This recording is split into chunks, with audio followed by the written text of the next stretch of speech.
Dastlab Eron AQShdan uchirilgan hujumning alamini Qatarga zarba berish orqali oldi. Aniqrog'i 23-iyun kuni Eron Trampning bundan bir kun oldin Isfahon, Natans va Fordo yadroviy inshootlariga uyushtirgan hujumlariga Qatardagi AQSh harbiy bazasini nishonga olish bilan javob qaytardi. Eron Islom inqilobi qo'riqchilari Qatarda joylashgan AQShning Al-Udeyd aviabazasiga hujum qildi. Al Jazeera xabariga ko'ra, Dohada va mamlakatning boshqa qismlarida ketma-ket kuchli portlashlar kuzatilgan.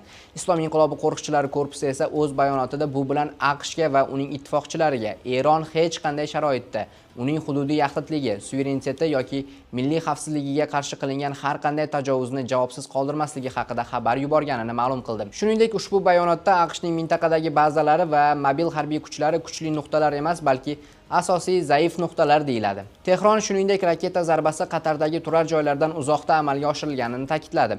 Eron Milliy xavfsizlik oliy kengashi bayonotida esa ushbu harakat do'st va qardosh mamlakat Qatar va uning oliyjanob xalqi uchun hech qanday xavf tug'dirmasligi va Eron Islom Respublikasi Qatar bilan iliq va tarixiy munosabatlarni saqlab qolishda davom etishi qayd qilingan.